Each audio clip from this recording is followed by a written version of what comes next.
Stronger sanctions against North Korea. 신우주 씨가 얻은 일이다 잘 때리라고만 생각해. 2001년 1월 15일, 5일 뒤면 조지 워커 부시가 새로운 미국 대통령의 자격을 갖고 임기를 시작하는 날입니다. 많은 나라들이 새로운 미국의 대통령과 관련된 회의를 통해 자국의 이익을 계산하고 있을 때 수천 킬로미터 떨어진 북한의 김정일 역시 새롭게 시작되는 부시 행정부에 대한 대응 방안을 마련하기 위해 중국 국가 주석인 장쩌민과 회담으로 비밀리에 중국으로 향하고 있었습니다. 당시 많은 사람들은 새롭게 시작되는 부시 행정부가 이전 클린턴 행정부와 반대로 중국과 북한을 대하는 태도에서 강경한 입장을 취할 것이라고 예상했습니다. 그리고 김정일과 중국은 자신들의 경제 정책에 큰 영향을 끼치는 미국이 이러한 변화를 시작하기 전 무언가 행동을 보여야 했습니다. 그래서 이에 대한 대책을 위해 북한은 중국에 도움을 요청하고 중국은 북한과의 공조를 마련하기 위해 이 자리를 만들었습니다. 이 모든 것은 철저하게 비밀로 취급되었고 중국 외교부는 김정일이 중국에서 했던 모든 행적에 대해 자세한 언급을 하지 않은 채 그가 평양에 돌아간 날 짧게 공식 발표했습니다. 그러나 한 가지 이상한 점은 김정일이 당시 장쩌민과 베이징에서 만나기로 한 날은 1월 20일이라는 사실입니다. 김정일은 베이징을 방문하는 날보다 5일이나 앞서 평양을 출발했습니다. 그리고 그가 5일이나 먼저 북한을 떠난 이유는 바로 이곳 때문이었죠. 김정일은 상하이로 향하는 일정을 베이징보다 먼저 잡았습니다. 추후 알려진 사실이지만 중국 정부는 김정일에게 상하이의 모습을 가장 먼저 보여주고 싶어 했습니다.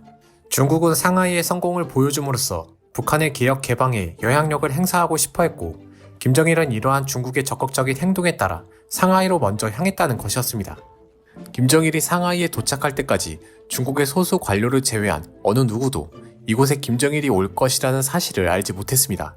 그러나 그가 중국 정부의 의견에 동의해 방문했던 이유는 단순히 중국의 입장만을 위한 것도 미국의 변화도 아니었습니다. 김정일은 이곳의 방문이 절망적인 북한의 경제를 바꿔줄 가장 마지막 기회라고 생각했기 때문이었습니다. 김정일이 이곳에 방문한 목적을 설명하기 위해서 당시 몇 가지 상황에 대한 설명이 필요합니다. 당시 상하이는 덩샤오핑의 경제 정책인 4개의 현대화의 일원으로 피폐해진 중국 경제를 성장시킬 4곳의 경제 특구 중 한 곳이었습니다. 그리고 상하이는 그중 가장 중요한 지역인 푸동 신고가 있는 도시였습니다. 김정일은 상하이에 방문해 중국의 개혁 개방의 가장 성공 사례인 상하이 거래소와 상하이에 상주한 여러 해외 기업들을 방문하면서 북한의 경제 상황을 바꿔줄 정책을 구상하고 있었습니다. 북한은 1980년대부터 중국의 개혁 개방 정책의 영향을 받아 법을 제정하려는 노력을 했지만 중국과 같은 개혁 개방을 따르지 않고 단순히 북한을 중심으로 하는 외국과 경제, 기술 교류 협약을 할 목적으로 축소시킨 정책을 추구했습니다. 이는 자신들의 폐쇄적인 독재 국가 체제에서 개혁 개방이 자칫 체제 붕괴로 이어질 수 있다는 불안감 때문이었습니다. 그리고 이러한 불안감은 1991년 나진 선봉 지역에 처음 선보인 북한의 경제 특구에도 영향을 끼쳤습니다.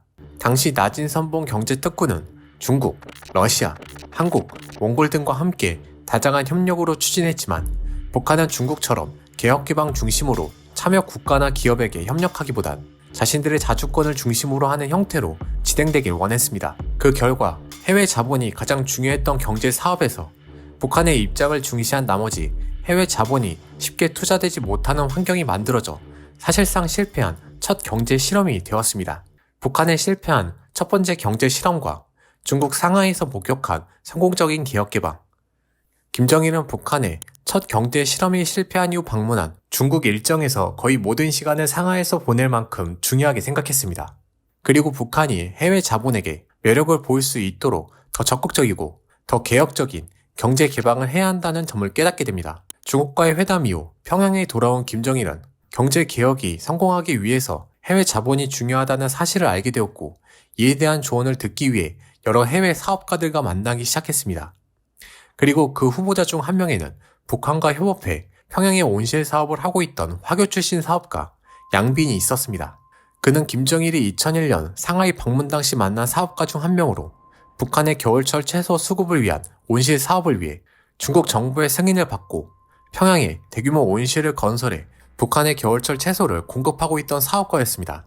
2002년 1월 21일 평양에 머물고 있던 양빈에게 북한은 자신들이 신의주에 경제특구를 세울 계획이 있다고 언급합니다. 그리고 이 경제특구는 북한 자주권을 중심으로 진행하려던 실패로 끝난 낮은 선봉 경제특구와 다르게 해외 사업가나 자문가들의 조언을 적극적으로 수용할 것이라는 점을 양빈에게 강조했습니다. 양빈은 금방 답하기 어렵다는 말을 했는데 이에 북한 당국은 절대 실패해서는 안 된다고 말했습니다. 중국으로 돌아간 양빈은 이후 신의주 경제특구에 대한 기본적인 틀을 마련하는데 시간을 할애했습니다. 그리고 얼마 뒤 다시 평양에 방문한 양빈은 북한 당국에게 신의주 특구 프로젝트를 실행하는데 몇 가지 조건이 필요하다고 말했습니다. 첫 번째는 기존 북한 당국이 계획했던 면적보다 3배가 더 넓은 면적으로 실행해 더 많은 해외 기업들이 입주할 수 있어야 한다고 했습니다. 두 번째는 경제특구가 아닌 특별행정구를 세우자는 의견이었습니다. 이는 중국의 상하이보다 더 개방적인 홍콩이나 마카오와 같이 외교권을 제외한 입법, 사법, 행정권을 부여하고 있는 도시처럼 단순히 경제특구가 아닌 행정구로서 개념을 도입하자는 주장이었습니다. 이 계획은 당시 상당히 파격적인 제안이었습니다. 이 제안은 신의주를 사실상 북한 당국의 영향력에서 벗어난 첫 행정구역으로 만들자는 개념으로 중국의 개혁 개방보다 한 단계 더 발전된 개념이었기 때문이었습니다. 양빈은 경제특구보다 더 높은 단계의 특별행정구로 만들어 자치권을 인정하게 될 경우 해외 기업들과 국가들의 더 많은 투자가 가능해지고 전 세계에 북한이 변화하려는 의지를 확실하게 보여줄 수 있는 기회가 될 것이라고 설명했습니다. 이러한 양빈의 주장에 북한 내부에서 우려의 목소리가 나왔지만 김정일은 양빈의 의견을 적극적으로 수용했습니다. 이는 고난의 행군으로 발생한 북한 내의 식량난으로 인한 최악으로 치닫는 민심을 달랠 수 있는 기회이자 상하이보다 더 큰 성공이라는 희망과 변화를 통해 부시 행정부의 부정적인 시선들을 어느 정도 해소할 수 있다는 점들이 고려된 결과였습니다. 그리고 양빈의 뜻을 적극적으로 수용한 김정일은 기존 양빈이 제안한 크기보다 더 큰 면적으로 신의주 특별행정구를 짓기로 결정했습니다. 각 구역은 행정시설과 놀이시설, 상업시설 등으로 구분될 예정으로 완벽하게 홍콩을 벤치마킹한 도시로 건설될 예정이었습니다. 2002년 9월 12일 북한 최고인민회의 상임위원회를 통해 신의주 특별행정구 기본법을 발표합니다. 이 기본법에는 신의주 특별행정구에 별도의 입법, 사법, 행정권을 부여하여 법률 제도를 50년 동안 변화시키지 않겠다고 명시했고 북한 당국의 그 어떤 기관도 신의주 특별행정구에 관여할 수 없도록 만들었습니다. 이에 따라 토지 임대 기간 역시 50년 동안이며 모든 경제 활동을 보장하고 별도의 행정장관을 임명하고 입법회의 구성원은 북한 주민뿐만 아니라 신의주 특별행정구의 주민권을 가진 모든 외국인도 될 수 있도록 했습니다. 이러한 신의주 특별행정구의 기본법은 당시 홍콩의 기본법을 거의 그대로 모방한 수준으로 북한 당국의 개입을 사실상 봉쇄하고 상권 분립이 명확하게 이루어진 도시를 만들겠다는 취지였습니다. 이에 따라 신의주 특별행정구는 별도의 국장과 국위를 만들었으며 별도의 여건을 발급할 수 있도록 하고 별도의 세금제도, 세금 혜택, 외화 정책, 노동법, 개인재산 보호 등을 제정해 북한과 완전하게 분리될 수 있도록 했으며 초기 행정장관도 이 프로젝트를 적극적으로 진행했던 화교 출신의 사업가 양빈으로 선출했습니다. 북한 입장에서 양빈은 화교 출신의 네덜란드인으로 북한과 사업으로 가까운 사이였지만 완벽한 외국인이라는 점 때문에 북한이 신의주 특별행정구를 어떤 의미로 만들었는지 보여줄 수 있는 가장 좋은 인물이었습니다. 행정장관으로 선출된 양빈은 추가적으로 해당 지역의 공용화폐를 미국 달러로 지정하고 소득세 인하와 함께 입법회 구성에 주민권을 갖고 있다면 한국인도 수용할 것이라고 밝혔으며 북한과 중국 인력 50만 명을 투입해 새로 정착시키겠다고 발표했습니다. 북한은 신의주 개발을 앞두고 적대적 관계였던 여러 나라들과 정리를 시작했습니다. 한반도 긴장 완화를 위해 평양에 핵사찰을 위한 미국 특사가 방문하는 것을 허용했으며 일본에게는 김정일이 직접 일본인 13명의 납치에 대해 사과했습니다. 이것은 북한이 1980년대에 일어났던 일본인 납치를 인정한 첫 사례였습니다. 한국과는 지연됐던 남북한 철도 연결을 위한 노력을 재개할 것이라고 밝히면서 북한은 신의주를 시작으로 완벽한 개혁 개방을 준비하려고 하고 있었습니다. 그러나 2002년 10월 4일 신의주 행정장관의 권한으로 평양의 초청식에 출발하기 하루 전 양빈은 중국 당국의 탈세 혐의로 체포되었습니다. 중국은 양빈 체포와 관련해 신의주 특별행정구와 관련이 없다고 공식적으로 밝혔지만 중국은 이전부터 신의주에 특별행정구가 건설되는 것에 불만을 갖고 있었습니다. 중국이 신의주 특별행정구가 설치되는 것에 불만을 가진 이유는 이곳의 지정학적 위치 때문이었습니다. 신의주는 중국 단동과 맞닿은 압록강 지역으로 중국에게 있어 대한반도 군사 방어선인 예민한 지역에 속했습니다. 그래서 이곳의 개발이 성공적으로 이루어질 경우 중국 동북 삼성이 경제적으로 이득을 볼 수는 있어도 중국의 한반도 군사 전력에 방해가 되기 충분한 위치였습니다. 당시 중국 주롱지 총리를 포함한 중국 고위층들은 북한 측에 신의주보다 한국과 접경지인 개성이나 러시아와 접경지인 나진 선봉, 일본을 고려한 원산 등을 후보지로 조언했습니다.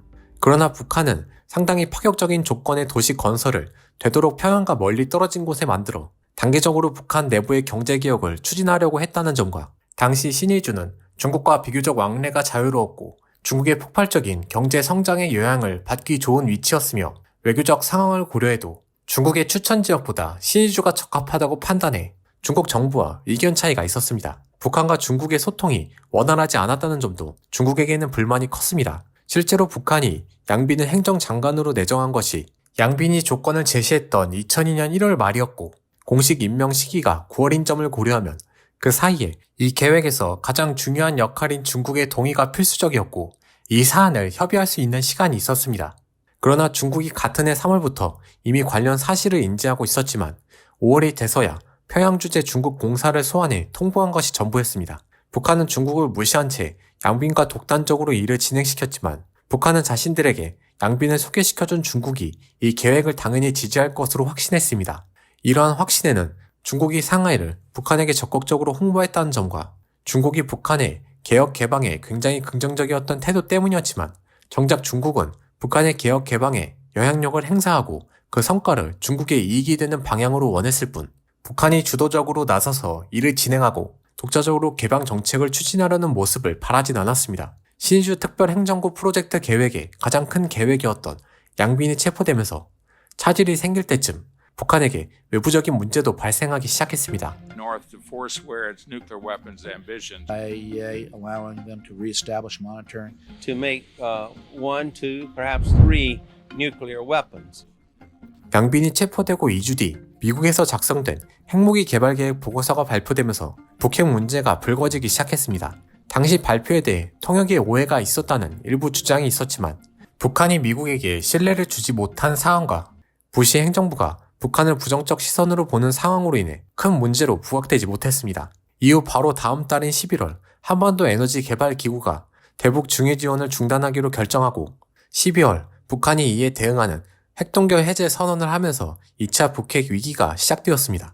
중국은 북한에 대해 외교적 모험주의라고 강하게 비난했고 외교부 고위급 회의에서 에너지 및 식량 지원 중단과 더 많은 탈북자를 허용하겠다는 계획을 언급하면서 북한이 자신들의 의견을 무시하고 자체적으로 경제개혁을 준비한 것에 불만을 갖고 압박하기 시작했습니다. 북한은 중국의 압박에 불만을 갖기 시작했고 중국은 북한이 자신들의 의견을 무시하고 조율하지 않았다는 점을 불편해하면서 결국 신의주 특별행정구에서 시작된 북중 갈등이 점차 표면적으로 드러나기 시작했습니다. 이는 김정일이 1년 전 상하이를 방문할 때와는 확연히 다른 모습이었습니다. 결국 북한의 개방을 원했던 중국에 의해서 자신들의 개방이 좌절되는 경험을 하게 된 북한은 자신들의 이익을 위해 개발했던 핵무기 개발 프로그램에 더욱 집착하는 결과를 초래하면서 사태는 걷잡을 수 없이 커지게 되었습니다. 스스로를 보호한다는 명분으로 만들기 시작했던 핵무기가 오히려 걸림돌이 돼버린 상황이었지만 김정일은 경제적으로 자신이 적극적으로 주도해 진행시켰던 신의주 특별행정구 프로젝트가 양빈의 체포로 사실상 멈추게 된 상황과 고난의 행군으로 인한 내부적 비판 속에서 핵무기를 포기할 경우 더 이상 자신의 독재를 유지할 수 없을 것이라고 판단했습니다. 그리고 핵무기를 빌미로 이와 관련된 국가들과 협상하는 형태를 만들기 시작했습니다. 북한 입장에서 미국의 통역 간 생긴 오해와 중국의 양빈 체포라는 두 가지 이유 때문에 국제사회에 날선 비난을 이어갔지만 이것은 단지 북한의 입장일 뿐이었습니다. 미국과 중국 모두 각자의 이유가 있었고 결과만 나타난 형태였을 뿐이었죠. 북핵 긴장감과 양빈의 구속으로 인해 신의주 특별행정구에 대한 진행과 해외 자본 투자가 사실상 멈추게 되자 북한 내부에서도 불만의 목소리가 거세졌고 사실상 신의주 프로젝트가 무산되면서 북한의 경제개혁은 2005년 이후 후퇴하는 결과를 초래했습니다. 이 프로젝트는 사실상 북한이 변화할 수 있는 가장 마지막 기회로 평가받는 경제개혁 프로젝트였습니다. 이후 김정일은 자신이 주도한 경제개혁 프로젝트가 무산되면서 이후 중국의 의견을 수용해 개성 등의 경제특구를 건설했지만 신의주와 같은 적극적인 형태의 경제개혁 개방보단 이전처럼 북한이 보여줬던 북한 중심적인 소극적 형태의 경제개혁 개방만 이루어지기 시작했습니다. 이후 양비는 13년 뒤 중국에서 풀려났지만 이미 시간이 많이 흐른 뒤였으며 신의주에 건설된 경제특구 역시 규모가 크게 축소된 형태로 사실상 낮은 선봉 경제특구처럼 실패하게 됐습니다. 현재 북한은 경제적으로 죽어가고 있습니다. 김정일은 사망했고 그의 후계자인 김정은은 더욱 폐쇄적인 정책과 함께 여전히 핵무기를 통한 협상에만 몰두하고 있습니다. 그러나 북한이 왜 핵무기에만 몰두하고 있는지, 왜 북한은 변화하려고 하지 않는지에 대한 현재의 모습에는 무언가 계기가 있었던 점은 분명합니다. 그리고 신의주 프로젝트는 그 계기에 결정적인 역할을 했던 사건이었습니다. 신의주 프로젝트는 결국 북한이 중국의 손에서 벗어날 수 없다는 현실과 자신들이 국제사회에서 어떤 위치에 있는지를 알게 된 프로젝트였으며 최종적으로 핵무기를 선택한 자신들의 잘못된 판단으로 인해 북한의 경제가 더 이상 되돌아갈 수 없는 강을 건너게 됐다는 현실을 보여준 사건이었습니다.